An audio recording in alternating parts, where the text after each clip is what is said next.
Corona को लेकर लगातार स्टडीज़ जारी हैं और रिसर्च का काम किया जा रहा है और एक नई स्टडी के अनुसार ये पता चला है कि जिन लोगों को फैटी लीवर है, उन्हें भी कोरोना का ज़्यादा खतरा है और ये बड़ी बात है क्योंकि अगर हम देखा जाए तो हर तीसरे चौथे व्यक्ति को जो है फैटी लीवर की बीमारी है। तो कहीं न कहीं ये स्टडी जो है वो काफ़ी महत्वपूर्ण हो जाती है और इस बारे में बात करने के लिए हमारे साथ अभी मौजूद है चंडीगढ़ पीजीआई के प्रोफेसर अजय दुसेजा, इनसे हम बात करते हैं। सर, जिस तरीके से जो संख्या है फैटी लिवर के मरीज़ों की, तो एक ना कहीं न कहीं ये बात बहुत बड़ी हो जाती है कि उन्हें कोविड का भी खतरा ज़्यादा है क्योंकि इससे संख्या बहुत बढ़ सकती है। तो क्या कहेंगे इसके बारे में? क्या रिसर्च है जो किस तरह से वो आगे बढ़ेगी? आई थिंक जैसे आपने कहा कि जो फैटी लिवर की प्रॉब्लम है वो तो पूरे विश्व में मतलब बहुत कॉमन प्रॉब्लम है। हर तीसरे या चौथे आदमी का अगर आप अल्ट्रासाउंड करो तो उसमें फैटी लिवर आता है। और जिस फैटी लिवर की हम बात कर रहे हैं ये वो फैटी लिवर है जो बिना शराब पिए होता है। तो इसका नाम है non alcoholic fatty liver disease, बिना शराब के। आ, ये कॉमन विश्व में भी है और ये भारत में भी इक्वली कॉमन है। और अगर मैं आपको फिगर्स बताऊं तो चंडीगढ़ और पंजाब में ये भारत के बाकी हिस्सों से और ज़्यादा कॉमन है। अगर बाकी हिस्सों में ये हर तीसरे आदमी को है तो चंडीगढ़ में हमने कुछ काम किया देखा तो हमें हर दूसरे या तीसरे आदमी को मिला ये फैटी लिवर, तो बहुत कॉमन है। तो आपने बहुत अच्छा प्रश्न पूछा कि आजकल अब ये कोविड का भी इशू चल रहा है और फैटी लिवर का इनका आपस में क्या रिश्ता क्या है। तो जब कोविड शुरू हुआ तो आपने देखा होगा कि तो बहुत सारी स्टडीज़ आई और लोगों को जब हम लोग समझा रहे थे कोविड के बारे में तो सब ने ये कहना शुरू किया है कि भी जिसका वज़न ज़्यादा है, जिसको ब्लड प्रेशर की प्रॉब्लम है, जिसको हार्ट की प्रॉब्लम है, लिपिड्स की है, उन लोगों को कोविड से ज़्यादा खतरा है। उन लोगों का रिस्क कोविड की मोर्टेलिटी का, पुअर आउटकम का ज़्यादा है, राइट। लेकिन जैसे जैसे जैसे कोविड के बारे में हम लोगों ने और जानना शुरू किया और ख़ासकर हमारी जो लिवर कम्युनिटी, हम लोग जो लिवर डिज़ीज़ पे रिसर्च करते हैं, तो ये डाटा आना शुरू हुआ कि लिवर डिज़ीज़ इन जनरल, जिनको भी क्रॉनिक लिवर डिज़ीज़ है, क्रॉनिक का मतलब है जो काफ़ी सालों साल चलती है, जिन लोगों को भी क्रॉनिक लिवर डिज़ीज़ है, खासकर जिनका लिवर ज़्यादा डैमेज हो, जिसको हम सिरोसिस कहते हैं, उनको भी कोविड से ज़्यादा खतरा है। उनका पुअर आउटकम का, उनका हॉस्पिटलाइजेशन का, उनका डेथ का रेट ज़्यादा था। लेकिन सिरोसिस के अंदर और लिवर डिजीज़ के अंदर एक बात निकल के और सामने आई कि अगर किसी को ये non alcoholic fatty liver disease है, फैटी लिवर डिजीज़ है, तो उनका रिस्क जो है एक आम आदमी जिसको कि फैटी लिवर नहीं है, उससे कहीं ज़्यादा है। किस चीज़ का ज़्यादा है? एक तो risk of infection, severe infection, मतलब कोविड की भी सिवियरिटी होती है, किसी को माइल्ड होता है, किसी को सिवियर होता है। तो सिवियर कोविड इन्फेक्शन, वायरल की जो शेडिंग है कि वायरल कितनी देर तक आदमी आदमी आदमी शेड करता रहेगा, वो फैटी लिवर मरीजों में ज़्यादा, पुअर आउटकम मतलब कॉम्प्लिकेशंस होने का ज़्यादा रिस्क, और मोर्टेलिटी मतलब डेथ का ज़्यादा रिस्क मिला फैटी लिवर में। अब ये क्यों हुआ, इसके कारण क्या?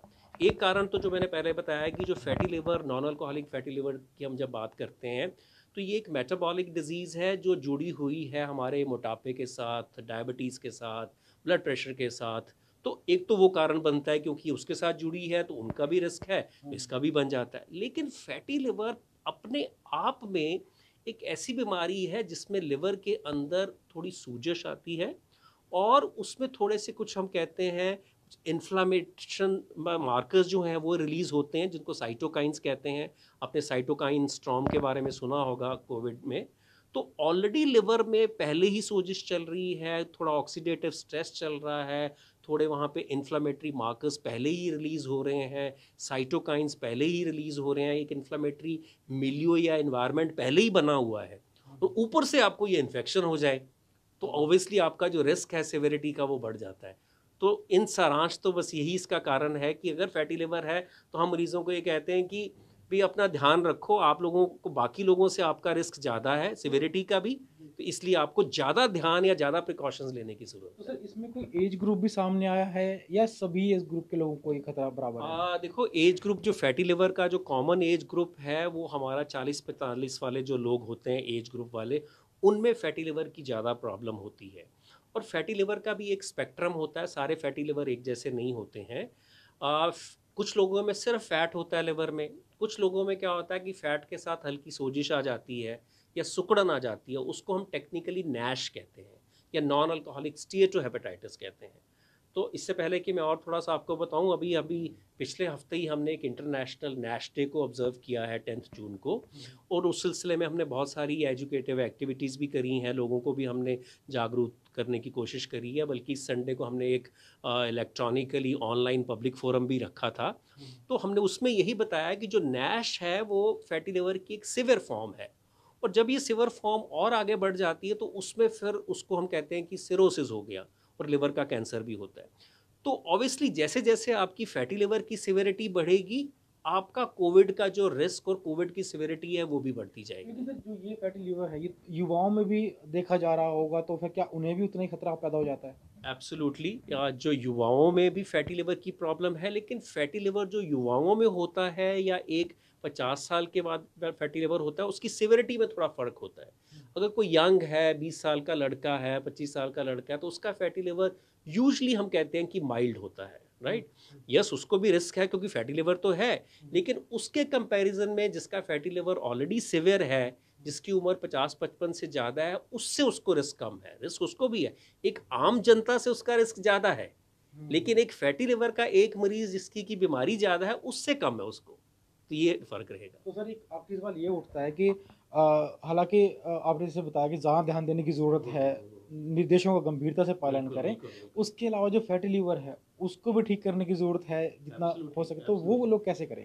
अब देखो, ये ना आजकल एक डबल एजेड सी बात होगी। हो क्या रहा है कि फैटी लिवर जो है ना, एक लाइफस्टाइल डिजीज़ है। लाइफस्टाइल का मतलब है कि ये रिलेटेड है आपके फिज़िकल एक्टिविटी से, कि आप कितना फिज़िकली एक्टिव रहते हैं, या जिसे हम कहते हैं सेडेंटरी लाइफ़स्टाइल रहता है, आप बस बैठे ही रहते हैं कुर्सी पे, कोई एक्टिविटी नहीं, कोई एक्सरसाइज़ नहीं, उससे रिलेटेड है। और आप कितनी कैलोरीज़ लेते हैं या कितना आपका इंटेक है फूड का, उससे रिलेशन, उसका इम्बैलेंस है। अगर सपोज़ आप कैलोरीज़ ज़्यादा लेते हैं, मतलब खाना ज़्यादा खाते हैं, और उसको बर्न कम करते हैं, एक्सरसाइज़ कम करते हैं, तो क्या होगा, वो जो एक्स्ट्रा कैलोरीज़ हैं आपके शरीर में इकट्ठी हो जाती हैं, और वो इकट्ठे होने का जो उनका तरीका है, वो फैट के फॉर्म में इकट्ठी होती हैं। और फैट के हमारे बॉडी के कुछ सेल्स होते हैं, पहले उसमें जाके फैट इकट्ठा होता है। लेकिन जब वो सेल भर जाते हैं, और भरने का कैसे पता लगता है, पेशेंट को मोटापा आ जाता है, पेशेंट का वजन बढ़ जाता है। जब वो सेल भर जाते हैं, तो ये फैट वहाँ से निकल के फिर लिवर में जाता है। तो जो आपने प्रश्न किया कि भई इसको कैसे ठीक करना है, हो क्या रहा है, कोविड की वजह से ज़्यादातर लोग तो आजकल इंडोर बैठे हैं, वर्क फ्रॉम होम कर रहे हैं, फिज़िकल एक्टिविटी पहले से भी कम हो गई है, और घर में बैठे हैं तो खाना भी ज़्यादा हो रहा है, और उसके साथ थोड़ा बहुत जंक फूड भी हो रहा है। तो सारा का सारा कैलोरीज़ को ऐड कर रहा है, एक्सरसाइज़ हो नहीं रही, लोगों के वज़न बढ़ रहे हैं, फैटी लिवर कम होने की बजाय बढ़ रहा है।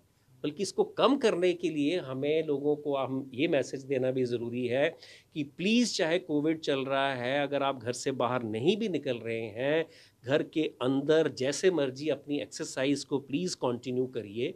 रेजिस्टेंस एक्सरसाइजेज होती हैं, जिसको कहते हैं ना कि घर में डंबल कर लिए, कोई रेजिस्टेंस बैंड्स आते हैं, थोड़े पुशअप कर लिए, या आपके पास अगर खुली जगह है तो वहाँ वॉक कर ली, राइट। तो अपनी एक्टिविटी को एक्टिव रखिए, स्टाइल को, और अपनी प्लीज़ डाइट को, कैलोरीज को भी कंट्रोल रखिए।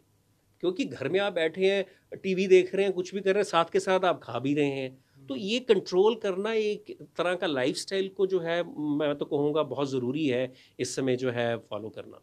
Thank you sir. एक चीज़ और मैं इसमें कहना चाहूँगा, अगर आपके पास समय हो, कि लोग हमसे जो क्वेश्चन पूछते हैं कि भई जो फैटी लिवर का मरीज़ है उसको वैक्सीन लगाना चाहिए कि नहीं?